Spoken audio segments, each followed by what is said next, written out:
들었어요. 쓰레기 네. 때문도 그렇고 동물들 배설물이나 그런 것 때문에 또 악취도 너무 심하고. 제가 교과서를 두고 왔을 때 다시 학교에 들린 적이 있는데 정말 하나도 안 보여서 이제 휴대폰에 손전등으로 의존해야 되는 상태인데 진짜 무서웠어요. 길은 많지만 이 모든 길은 골목길을 지나야만 학교로 들어갈 수가 있습니다. 무섭고 위험한 골목길. 자, 이에 학생들이 통학로의 불편을 지속적으로 토로했다는데요. 학교 측 역시 지자체와 재개발조합 측에 민원을 제기했지만 몇 달째 해결되지 않고 있다고 합니다. 지금 현재 제초 작업을 해놓은 상태예요. 자기들이 와서 풀을 깎았다 하더라고요. 풀만 깎고 갔지. 주변 뭐 쓰레기라든지 왜 그대로 내버려 두는 쓰레기라든지 겁니까? 이런 건 네. 그대로 다 방치되어 있고 자, 결국 학생들을 위해서 교직원들이 직접 나섰다고 합니다. 우리 선생님들이 주말에 나와가지고 싹 청소를 하고 이 쓰레기를 이렇게 모아놨어요. 모아놓고 이제 구청에서 우리가 쓰레기를 모아놨으니까 이거 수거만 좀 해달라. 지금 몇 개월 한 5개월 정도가 이렇게 방치가 된 상태 그대로 조차 안 하는 거예요? 치우지도 않고 놔두는 겁니다. 이 지난 여름 태풍으로 빌라 유리문이 산산조각이 났지만 아무도 치우지 않아 임시로 이렇게 치웠지만 이 역시도 여전히 방치가 돼 있었습니다. 자, 그런데 안전하지 않은 통학로로 인해서 학생들이 겪는 불편은 더 있었습니다. 수능이다 보니까 수능 공부를 하고 있는데 학교 주변이 야자할 상황이 아닌 것 같아서 야자를 못 하고 있어서 항상 밤마다 스터디 카페에 가서 시험 공부를 하고 있는 어떻게 상황입니다. 밤에 위험하니까요. 네, 부산에서 야간 자율학습을 하지 않는 유일한 학교라는데요. 도대체 왜 이런 결정을 내리게 된 걸까요? 공부를 매진해야 될 시기인데도 불구하고 혹시나 모를 안전사고 때문에 해서는 안 되겠다 이런 생각을 했습니다. 자, 어느 정도일지 학생들이 가장 많이 이용하는 통학로를 해가 지는 7시 정도에 직접 걸어봤습니다. 가로등이 설치돼 있지만 앞이 잘 보이지 않았는데요. 자, 결국 학생들의 안전을 위해 학습권을 포기한 셈인 거죠. 통학버스와 같은 다른 방도는 없었을까요? 집에 가는 지하철역이라든지 버스 정류장까지 버스를 태워가지고 보내볼까라는 생각도 했지만 그 재원도 마련하는 것도 하루 이틀이지. 솔직히 그 재개발 측이라든지 구청에도 한번 넌지시 던져는 봤어요. 하기 힘든지 답변을 안 선생님들이 주더라고요. 많이 애쓰셨네요. 네, 답답하겠죠. 자, 불이 켜져 있어야 할 학교. 하지만 학생들에게 석식도 제공하지 못한 채 어두워지기 전에 하교를 시켜야 한다고 합니다.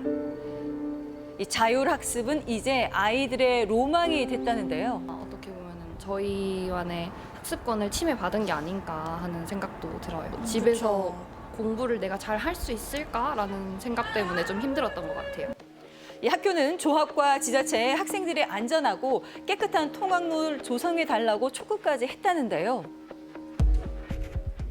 그 재개발 측에서는 어차피 곧 철거가 될 지역이기 때문에 지금 미리 통학로를 포설을 하고 하는 거는 이중돈이 든다 이겁니다. 구청에서는 솔직히 손 놓은 것 같아요.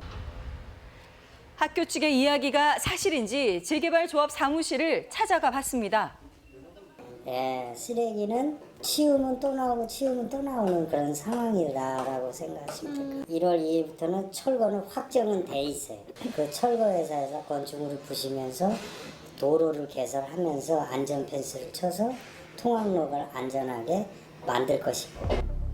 자, 이런 주장과는 달리 쓰레기는 오랜 시간 방치된 듯 했는데요. 이 철거 역시 이주민이 다 나가지 않으면 미뤄질 수도 있다고 합니다. 관리처분 인가라는 게 나면 그 구역은 조합에 기속되는 거는 맞아. 이 안에 약 10,000평 정도가 나라 땅이에요. 뭐 업무를 뭐 5대5로 나누자는 얘기는 아니고 이제 좀 더 이거는 우리 일이 아니다라고 하면 안 된다는 얘기지. 지자체는 재개발 지역의 이런 문제에 대해서 알고 있을까? 만나서 이야기를 들어봤습니다. 서식 인가가 나면은 이게 그 도로라든지 이런 게 다 용도 폐지가 되거든요. 소유자여도 그 건축물을 사용하거나 뭐 권리 행사를 할 수가 없다는 거죠. 자원순환과에서 수거를 한다든지 그렇게 하는데 그것도 사유지는 관할 안 하거든요. 들어오는 내용들은 다 조합에 전달을 드렸거든요. 일단은. 도로도 그러니까 모든 있는데요. 책임은 조합에 있는 게 맞는 거고 그거를 뭐 지자체에서 도와주겠다 하면은 좋은 거죠. 네. 근데 그렇게는 사실 할 의무는 없는 거죠.